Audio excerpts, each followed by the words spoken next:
আজ রাত থেকে আবারও ঠান্ডা জাঁকিয়ে পড়তে চলেছে আমাদের বাংলায়। বন্ধুরা, আজ 4 জানুয়ারি 2026 এবং আজ হচ্ছে রবিবার। এই যে আপডেট দিতে এলাম তাতে এই মুহূর্তে সন্ধ্যে 7টা। আজকে এই মুহূর্তেই কলকাতা সহ আমরা আশেপাশের জেলাগুলোতে দেখতে পাচ্ছি 17-18 মতো হয়ে গেছে তাপমাত্রা।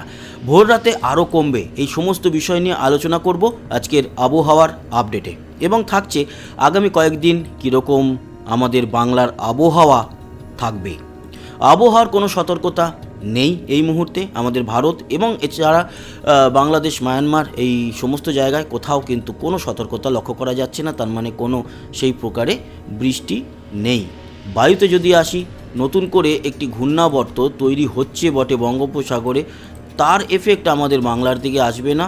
সেই ঘূর্ণাবর্তটি ভারী নিম্নচাপ রূপে, ভারীও বলা যাবে না, মাঝারি নিম্নচাপ রূপে 10-11 তারিখে শ্রীলঙ্কার উপরে খানিকটা এফেক্ট দেখাবে। তার এফেক্ট পড়বে আমাদের দক্ষিণ ভারতেও। দক্ষিণ ভারতের তামিলনাড়ু অঞ্চল এবং পুদুচেরি বা পন্ডিচেরি যেটাই বলুন, সেই অঞ্চলের উপরে বেশ খানিকটা বৃষ্টি আছে 9-10-11 তারিখে। তারপর সেটি আবারও কিন্তু একেবারে নির্ভেজাল হয়ে যাবে, সেরকম কিছু থাকবে না তার দাপট। তবে এর কোনোরকম কোনো এফেক্ট আমাদের বাংলায় পড়বে না, তাই সেই প্রকারে বলাই যেতে পারে বৃষ্টি ও বজ্রমুট বলছে। দার্জিলিংয়ে খানিকটা বৃষ্টি ছাড়া আগামী দিনে কোনো বৃষ্টি কিন্তু আমাদের বেঙ্গল জোনের মধ্যে দেখতে পাচ্ছি না, মানে পশ্চিমবঙ্গ, বাংলাদেশ, ত্রিপুরা, আসামে বৃষ্টির পরিমাণও বলছে যে না।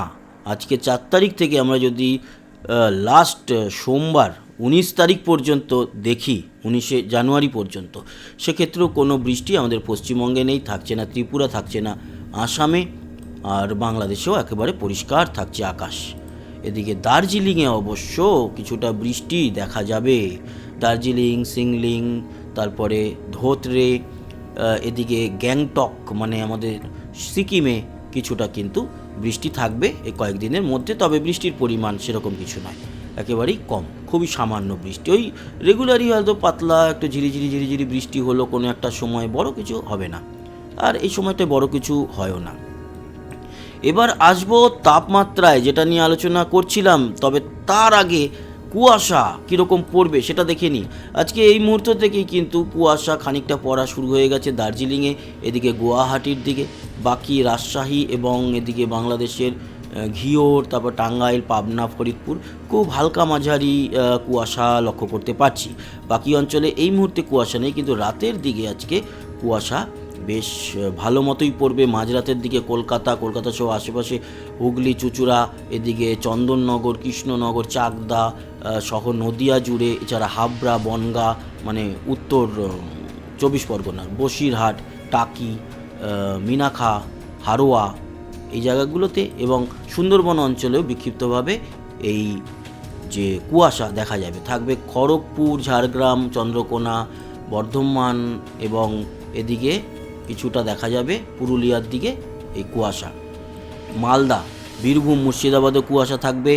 তবে ভারী কুয়াশা যেটা সেটা দেখা যাচ্ছে শিলিগুড়ির আশেপাশে, বিশেষ করে এদিকে রামসাই, তারপরে গাজলডোবা, টি গার্ডেন এই জায়গাগুলোতে ভারী কুয়াশা কিন্তু আজকের মাঝরাতে দেখা যাবে। আর ভোর রাতেও এই কুয়াশা থাকবে, তবে পরিমাণ সবচেয়ে বেশি থাকবে সিলেটের দিকে আর জলপাইগুড়ির দিকে।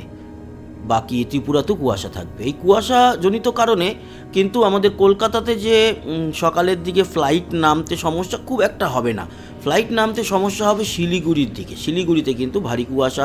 এদিকে বাংলাদেশের সিলেট, আসামের গুয়াহাটি এই অঞ্চলগুলোতে কুয়াশাজনিত কারণে দৃশ্যমানতা কম থাকবে। পরের দিনগুলো কিন্তু আমরা দেখতে পাচ্ছি যে ওই একই রকমই কুয়াশা থাকবে, তবে কুয়াশার পরিমাণ এখন একটু কমবে। তারপরে ঠান্ডাটাও কিন্তু তখন গিয়ে কমবে। আপাতত আজ থেকে ঠান্ডাটা বাড়ছে। তাপমাত্রায় চলে এলাম। আজকের রাত্রির দিকে যদি যাই, 10টার পর এক ধাক্কায় 11টা-12টার দিকে 13-14 নেমে আসবে কলকাতা এবং দুর্গাপুর সহ আসানসোল 10, পুরুলিয়া 10, বাঁকুড়া 11 এবং খড়গপুর 13, 12-13, ঝাড়গ্রাম 13, কোলাঘাট 13, তারপরে কাথি দীঘার দিকে 15, একটু সমুদ্র উপকূল তো সেখানে একটু বেশি থাকে। বাকি কিন্তু আমরা মোটামুটি 11 থেকে 13-র মধ্যে তাপমাত্রা দেখতে পাচ্ছি। মুর্শিদাবাদ 10, বীরভূম 10, এছাড়া নদিয়ার দিকেও 10। আমাদের পশ্চিমবঙ্গ সংলগ্ন বাংলাদেশের জয়পুরহাট, রংপুর, রাজশাহী, মেহেরপুর সব কিন্তু 10-এর মধ্যে। মালদা 10, 2 দিনাজপুর 10, শিলিগুড়ি 10, আলিপুরদুয়ার সহ জলপাইগুড়ি সব 10-এ নেমে আসবে। দার্জিলিং 5, বাংলাদেশের উত্তরে 10, 11, এছাড়া ঢাকায়ও 12, 13, ময়মনসিংহ 12, সিলেট 12, কুমিল্লা 12, খুলনা, বরিশাল সবই 13, 14-র মধ্যে। চট্টগ্রাম, কক্সবাজার 14 থেকে 16-র মধ্যে, ত্রিপুরা 11, 12-র মধ্যে এবং শিলচর 12। আসাম জুড়েও কিন্তু 12, 13-র মধ্যেই তাপমাত্রা মাঝরাতে। আর ভোর রাতে সর্বনিম্ন তাপমাত্রা একেবারে 11, 12-তে চলে আসছে আমাদের কলকাতা এবং বাকি পুরুলিয়ার দিকে। পুরুলিয়ায় 9, বাঁকুড়া 10, বীরভূম, মুর্শিদাবাদ 9, 10, মানে বীরভূম, মুর্শিদাবাদ, বর্ধমান জাঁকিয়ে ঠান্ডা থাকবে। এবং মালদা সহ 2 দিনাজপুর 9, 8, কোথাও কোথাও শিলিগুড়ি 9, জলপাইগুড়ি, ধূপগুড়ি সবই 9, 10। দার্জিলিং অবশ্যই 4, 5-এই থাকছে। বাংলাদেশের যেই জেলাগুলি আমাদের পশ্চিমবঙ্গের সঙ্গে একেবারে বর্ডার শেয়ার করছে, রংপুর, দিনাজপুর, জয়পুরহাট, রাজশাহী, মেহেরপুর, সাতক্ষীরা পুরো 9। এছাড়া খুলনা, বরিশালও 11, 12, ঢাকা 12, সিলেট 11, কুমিল্লা 11, চট্টগ্রাম সহ সবই 11, 12-র মধ্যে। ত্রিপুরাও দেখলাম আমরা মোটামুটি 10, 11-র মধ্যে। শিলচর 12, আসাম জুড়ে 12, 13-র মতোই থাকছে। এই হচ্ছে তাপমাত্রা। এই তাপমাত্রা কিন্তু এখন কয়েকটা দিন এরকমই থাকবে এবং জাঁকিয়ে ঠান্ডাটা আমরা যেরকম কালকেও দেখতে পাচ্ছি ভোর রাতে, সেরকম পরপর এই তাপমাত্রায় কিন্তু আমরা লক্ষ্য করতে পারছি প্রতিদিনই। 12, 13 এবং শনিবার 10 তারিখ আরও কমে 9, 10 হয়ে যাবে। হাওড়া, হুগলি, কলকাতা 10, 11-ই চলে আসবে। মানে 10 তারিখের ভোরে বা 9 তারিখে আরও ঠান্ডা কমছে। এরকমটা চলতে চলতে আমরা যেটা দেখতে পাচ্ছি 11 তারিখে গিয়ে একটু তাপমাত্রা বাড়বে সামান্য, মানে আবারও একটা রিল্যাক্স আমরা পাবো। এই যে 17, 18 ভোরবেলায়, মানে 12 তারিখে দুপুর 1টায় আমরা যদি দেখি তাপমাত্রা, সেক্ষেত্রে অনেকটাই মানে উপরের দিকে থাকবে। আপাতত আজ রাত থেকে 10 তারিখ অবধি এখন টানা আবারও সেই শীত উপভোগ করুন বা শীতে কষ্ট করুন, সেরকমটাই দেখলাম।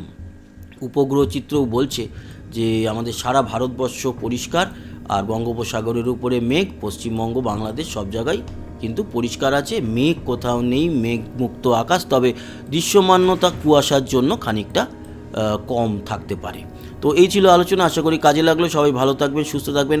আর হ্যাঁ, অবশ্যই আমাদের এই চ্যানেল ট্রাভেল শুটার্সকে আপনারা সাবস্ক্রাইব করবেন এবং আমাদের যে শুধুমাত্র আবহাওয়ার খবর আমরা এখানে দিয়ে থাকি তা কিন্তু নয়, মহাকাশ গবেষণামূলক খবরাখবর আমরা দিয়ে থাকি। এছাড়া ভারত কোনো যদি রকেট লঞ্চ করে, শুধু ভারত নয়, বড় বড় রকেট লঞ্চ থেকে শুরু করে মহাকাশ গবেষণার খবর লাইভও আমরা কিন্তু আপনাদের জন্য এই ট্রাভেল শুটার্স চ্যানেলে নিয়ে আসি।